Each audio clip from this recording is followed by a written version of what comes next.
We live from New Delhi, you're watching DD India Live, India's voice to the world. I'm Lipakshi Khurana, coming up in the next 30 minutes. Russian president backs US 30-day ceasefire idea for Ukraine, but says details need to be sorted out. US Special Envoy Steve Witkoff to meet Putin soon. Global stocks tumble as trade war escalates. US President Donald Trump threatens 200% tariff on alcohol from EU countries.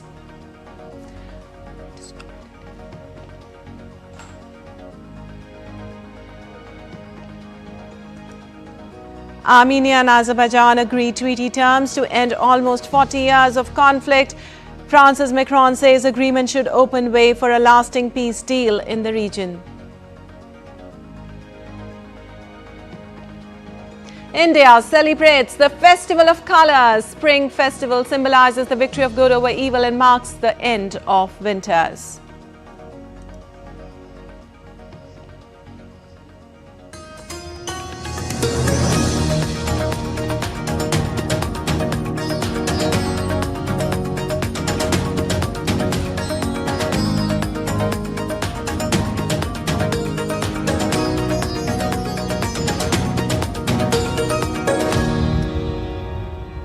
And on to the details. Russian President Vladimir Putin said on Thursday that Russia supported a US proposal for a ceasefire in Ukraine in principle, but sought a number of clarifications and conditions that appear to rule out a quick end to the fighting.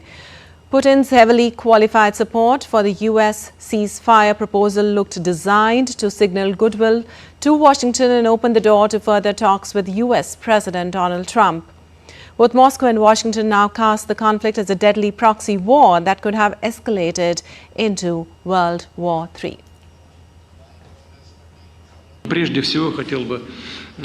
First of all, I would like to start by saying thanks to US President Donald Trump for his attention to settlement in Ukraine. We agree with the proposal to cease hostilities, but we proceed from the fact that this cessation would be such that it would lead to a long-term peace and would eliminate the original causes of this crisis. Well, the Russian leader wondered how a ceasefire would impact the situation in Kursk, where Putin on Wednesday donned a camouflage uniform, extremely rare for the former KGB officer to visit a command post. Putin said many crucial details needed to be sorted out and any agreement must address the root cause of the conflict.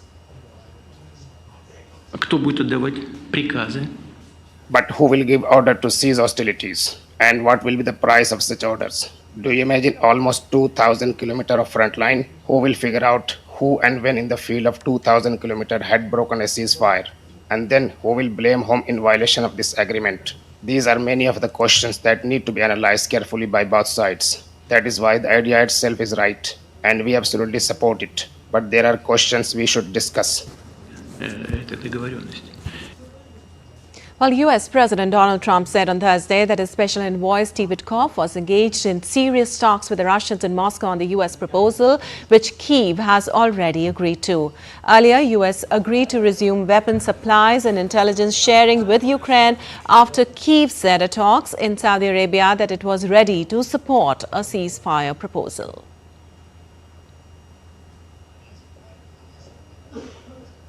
While Saudi Arabia's Crown Prince Mohammed bin Salman told Russian President Vladimir Putin in a phone call the kingdom remains committed to facilitating dialogue and supporting a political resolution to the Ukraine crisis.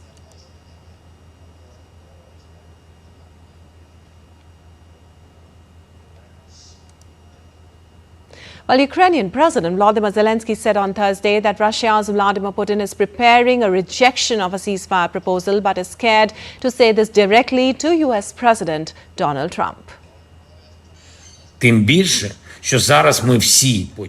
We have all now heard very predictable and highly manipulative words from Putin in response to the idea of a ceasefire at the front. He is in fact preparing a rejection at present. Putin is of course scared to tell President Trump directly that he wants to continue this war, that he wants to kill Ukrainians.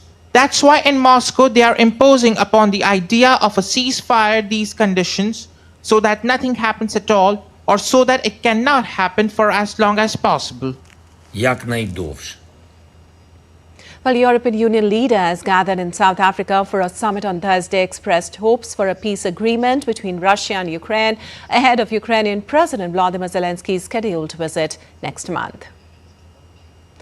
Well, the summit aimed to strengthen EU-South Africa relations amid global geopolitical tensions. South African President Cyril Ramaphosa stressed the importance of multilateralism and international cooperation in resolving conflicts. He expressed South Africa's support for a peaceful resolution between Russia and Ukraine and reiterated the country's readiness to facilitate dialogue. The people of Ukraine and indeed the people of Russia need more peace than anyone else in the world, and our task is to urge them, to encourage them, to nudge them in the way of finding a peaceful solution. That will be our key message as President Zelensky comes here. Well, European Commission President Ursula von der Leyen emphasized the urgent need for a resolution to the ongoing conflict in Ukraine. No one deserves more peace than the people of Ukraine. It is important that we work for just and lasting peace for Ukraine. We exchanged view on a process that has to lead on both sides for an engagement that we have a true peace agreement. Not only a ceasefire, but also a true peace agreement. And therefore, it was for us very important to exchange the views on how to get there. Well, foreign ministers of G7 nations sought to show a united front in Canada on Thursday after 7 weeks of rising tensions between U.S. allies and President Donald Trump over his upending of foreign policy on Ukraine and imposition of tariffs. Well, the group of 7 ministers from Britain, Canada, France, Germany, Italy, Japan and the United States, along with the European Union, convened in the Quebec Hills. U.S. Secretary of State Marco Rubio briefed his colleagues on talks on Tuesday with Ukraine in Jeddah, Saudi Arabia, where Kyiv said it was ready to support a 30-day ceasefire deal. But officials said news of ambiguous comments by Russian President Vladimir Putin had broken during the session, leaving delegates unclear where things stood.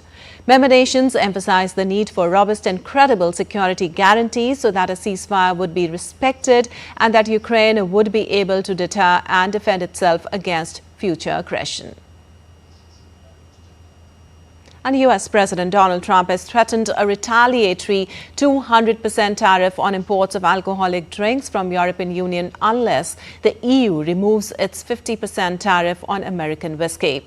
Trump's threat came in response to a European Union plan to impose tariffs on American whiskey and other products next month, which itself is a reaction to Trump's 25% tariffs on steel and aluminium imports that took effect on Wednesday. European Commission President Ursula von der Leyen and European Commissioner for Trade and Economic Security Maroš Šefčovič said that the countermeasures will be introduced in 2 steps starting on April 1st and fully in place on April 13th. Laurent Saint Martin, France's Minister Delegate for Foreign Trade and French nationals abroad, said that France will not yield to the U.S. threat of imposing tariffs on EU alcohol products and is determined to fight back alongside its EU partners. Stocks fell as investors worried that Trump would enact stiffer trade barriers around the world's largest consumer market. The S&P 500 finished the day more than 10% below its record high reached last month, confirming the benchmark index for U.S. stocks is in a correction. Well, the global stock market slid on Thursday, especially on the Wall Street, as U.S. President Donald Trump launched a new volley in his trade war, while gold hit a new record high. Shares in luxury giant LVMH, which owns several champagne houses including Dom Perignon and Hennessy Cognac, slid 1.1%. Shares in French drinks group Pernod Ricard, which owns 2 champagne houses and Jameson Irish whiskey, tumbled about 4%. The Paris Stock Exchange finished the day down 0.6% and Frankfurt shed 0.5%. Well, London ended the day flat. Worries about a potential U.S. government shutdown by the weekend also worried the investors, while Russian President Vladimir Putin's limited backing of a possible ceasefire in Ukraine failed to boost the sentiment. Also, the Wall Street ended sharply lower on Thursday, and the S&P 500 confirmed it is in a correction after fears of inflation following trade escalation. A broad sell-off sent off three major U.S. stock indexes tumbling, with losses in tech and tech-related mega-cap shares dragging the Nasdaq down most. The S&P 500 closed more than 10% below its February 19th record closing high, confirming the bellwether index has been in a correction since then. On March 6th, the Nasdaq confirmed it is in a correction by closing 10.4% lower than its all-time closing high reached on December 16th. Today in the markets, it's concerns about the debt ceiling and the negotiations related to keeping the government open and functioning. That continues to be a kick the can scenario that I feel like we have to deal with every 6 to 9 months. And we are yet again having this discussion after having kicked the can at the end of last year. Despite softer CPI and PPI numbers than expected, showing that tariffs haven't necessarily had a inflationary impact yet, there's still concern about the uncertainty of policies and the speed of which the Trump administration is moving related to both DOGE and tariff policy. Well, Armenia and Azerbaijan have agreed on the text of a peace agreement to end nearly 4 decades of conflict between the South Caucasus countries. However, the timeline for signing the deal is uncertain, as Azerbaijan has said a prerequisite for its signature is a change to Armenia's constitution, which it says makes implicit claims to its territory. Peace talks began after Azerbaijan retook Karabakh by force in September 2023, prompting almost all of the territory's 100,000 Armenians to flee to Armenia. Most now live in Armenia as refugees. The two post-Soviet countries have fought a series of wars since the late 1980s, when Nagorno-Karabakh, a region in Azerbaijan that had a mostly ethnic Armenian population at the time, broke away from Azerbaijan with support from Armenia. Their 1,000-kilometer shared border is closed and heavily militarized. Also, French President Emmanuel Macron welcomed the announcement, saying there are now no remaining obstacles to the signing of a peace treaty between Armenia and Azerbaijan, which should pave the way for lasting peace in the South Caucasus. And a heated confrontation erupted in Argentina's Congress during a debate over investigating President Javier Milei's alleged ties to a cryptocurrency scandal. Well, the opposition parties pushed for an impeachment trial over Milei's involvement in promoting the Libra crypto coin, which later crashed. Tensions escalated into a physical altercation between opposition lawmaker Oscar Zago and ruling party member Lisandro Almiron. Well, the ruling Liberty Advances party blocked efforts to initiate the impeachment trial. Also, the opposition lawmakers continued to push for the trial, claiming Milei's active participation in the scandal. An emergency crews in San Juan Capistrano of Southern California rescued a man whose car was trapped in fast-moving water on Thursday. The dramatic rescue involved a helicopter lowering a rescuer to extract the man from his vehicle, which was lodged against trees in a creek. The man was clinging to a tree in the water but was safely rescued with no injuries reported. While the authorities are warning the public to avoid moving water, as even small amounts can carry vehicles or people downstream.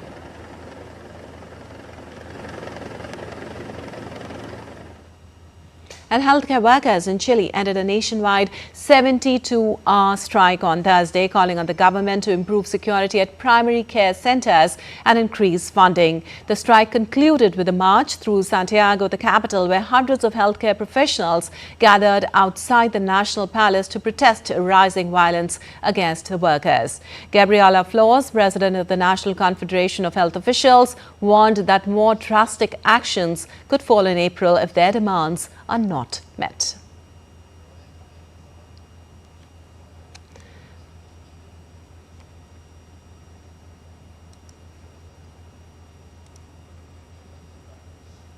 And still to come in this edition of DD India Live.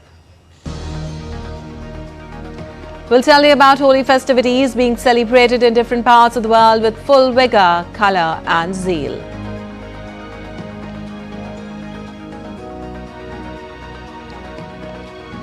In All England Open Badminton Championships, Lakshya Sen knocked out defending champion Christie.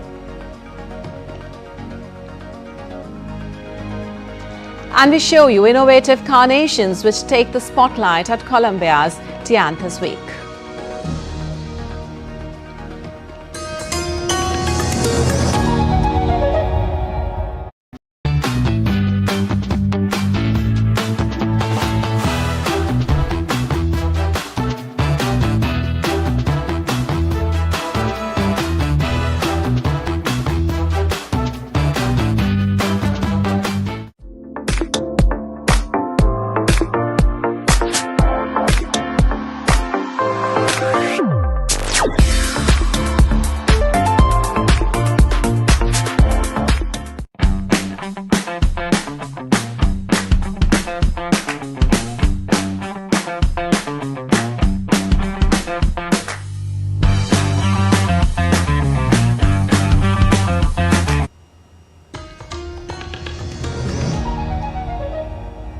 Welcome back. You're watching DD India Live. I'm Bipakshi Kuran, and moving on. One of India's most fun and lively festivals, Holi, the festival of colours, is being celebrated today. The celebrations start with Holika Dahan on the night before, where bonfires are lit to symbolise the destruction of negativity and the victory of good.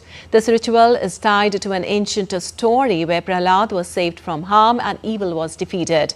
On the following day, the streets are filled with excitement as people throw colourful gulals at each other, dance, sing and have a great time. Everyone, young and old, joins in the fun, covering each other in beautiful bright colours, indulging in the celebration of life, unity and happiness that brings people closer.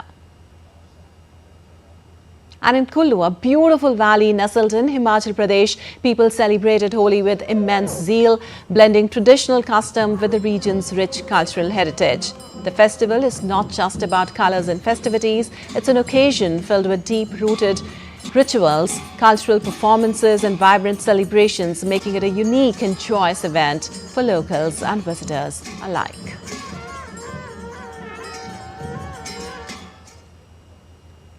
In Vadodara city of Gujarat, the Holi festival is celebrated with much enthusiasm. And one of the most unique and creative features of the celebration is the theme-based Rangoli display. These beautiful, vibrant and intricately designed Rangolis take center stage in the city during the festival, attracting people from all walks of life to admire the artistic expressions that honor the spirit of Holi.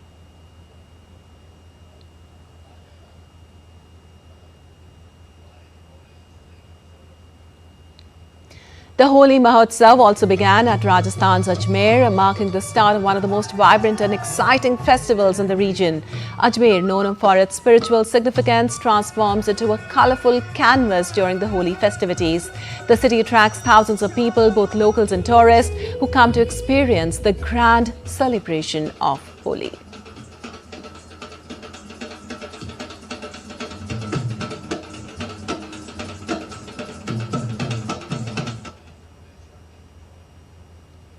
Well, prayers offered at the Mahakaleshwar temple in Ujjain, Madhya Pradesh on the occasion of Holi. On special occasions, the temple is decorated with flowers and lights, and devotees gather to offer prayers and seek blessings. The temple's priest performed special pujas and aartis, and devotees take part in the celebration with great enthusiasm.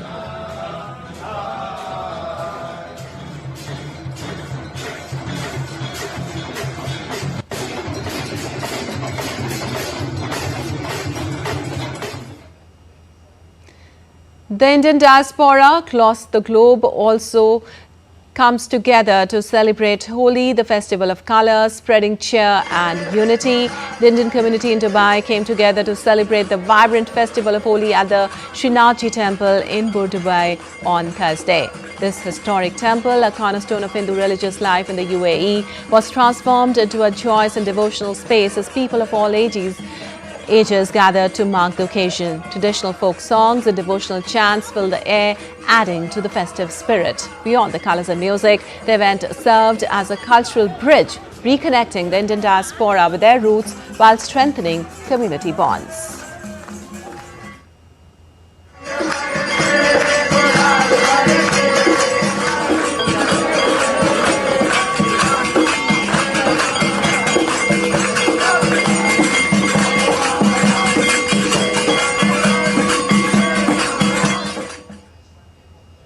look around, everybody has celebrated Holi. It's full of colors, full of joy. The kids are enjoying here, and we do celebrate Holi even outside our country. So we don't feel that something is different. We are enjoying the festival with everyone. Happy Holi! Happy Holi! Well, also in South Africa, Holi is celebrated with great enthusiasm, attracting not only Hindus but also people from diverse backgrounds who enjoy the festivities. Events such as the Festival of Colours in Johannesburg have grown in popularity, drawing large crowds to enjoy live music, DJs and cultural performances. Apart from the festive spirit, Holi in South Africa also serves as a symbol of multicultural harmony, bringing together people from different communities. Take a look. On behalf of the Consulate General of India in Johannesburg and India Club SA, we welcome you to the Basant Utsav of 2025. Holi, the festival of love, colors and joy. The first, of course, first of the order of the day is Happy Holi to all of you. It's a great honor to be here with all of you. This is my third Holi as Consul General of India here in Johannesburg. And let me tell you that all these 3 years, this is like celebration of all of us coming together, celebrating. It has been all very remarkable.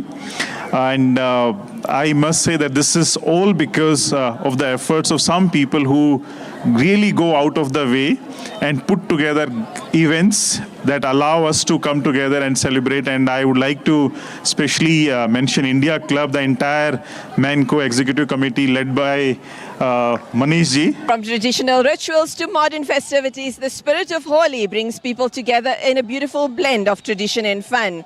Here at Sri Radheshyam Mandir, the air is filled with laughter, music, and of course, a splash of color. I think so. It's a privilege for Sri Radheshyam Mandir also that been inviting all the community, not particular religion, but everyone, and put it together here and celebrate the Holi. The Holi also is like inclusive, everything.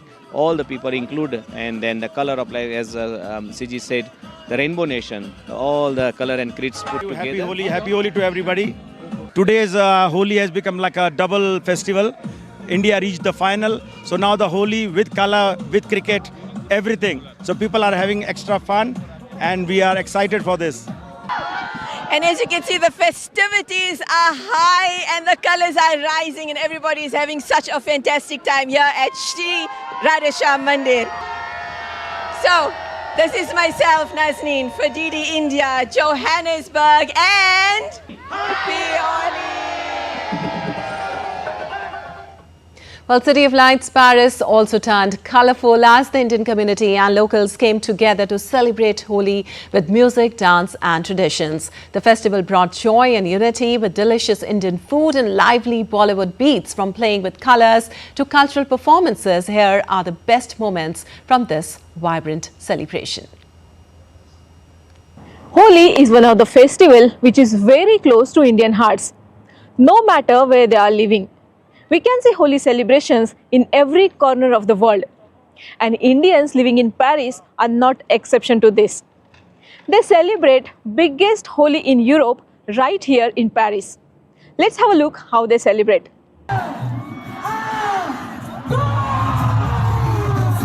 A burst of colors, the beats of Bollywood music and spirit of joy. This is not India but the heart of Paris. Every year, thousands of people gather here to celebrate Holi. The festival of colors bringing a piece of Indian tradition to the streets of France with a great enthusiasm. This ancient Hindu festival symbolizing the arrival of spring and the victory of good over evil has become much anticipated event in the French capital, attracting not only Indians but also locals and tourists eager to experience the rich cultural traditions of India.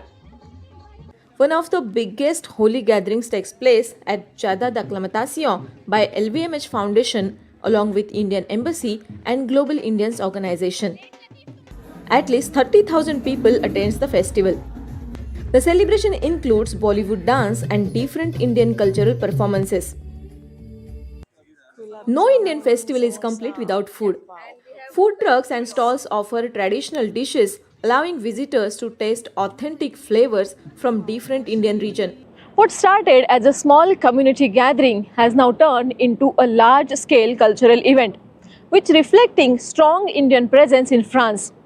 For the Indian diaspora, Holi is not just about the colors, but its way to stay connected with their roots, while sharing in spirit of joy and inclusivity with the world. The highlight of the festival is a grand parade, which is typically commences through the park. This procession features a splendid display of Indian culture, including a rath carrying a royal couple of legends, Raja and Rani. The parade offers an immersive experience reflecting the vibrancy and diversity of Indian traditions. With each passing year, Holi in Paris continues to grow, embracing more people from diverse backgrounds and reinforcing the message of love. As the city looks forward to the next celebration, one thing remains certain. Holi will always be a festival that brings colors, happiness and togetherness to the heart of France. Rohini Gosavi in Paris, reporting for DD India. We're on to some sports news now. Indian shuttler Lakshya Sen has ousted defending champion Jonathan Christie in the second round of the All England Open Badminton Championships in Birmingham on Thursday. Sen dominated Christie, winning the men's single match in straight games 21-13, 21-10. The Indonesian star looked out of control on multiple occasions and the Indian player took advantage to clinch the match. Sen has reached the quarterfinals of the prestigious tournament. It was Lakshya's third victory over Christie. In women's singles, Malvika Bansod lost to Japan's Akane Yamaguchi in the second round. And a diverse array of carnation varieties captivate audiences at the Colombia's Dianthus Week, the annual floriculture fair that unveils new types of this celebrated flower from the South American nation. Over 250 varieties of carnations are on display at the event, which aims to showcase new varieties developed through techniques such as hybridization as well as production methods utilized by Colombian growers.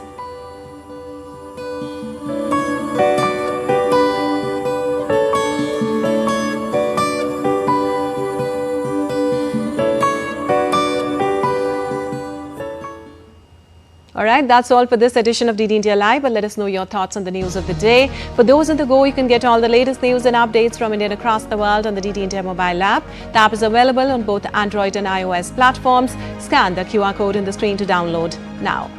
Well, we'll be back with more news as it breaks here on DD India. I'm Lipakshi Khurana from all of us here in Delhi. Thanks for watching DD India Live.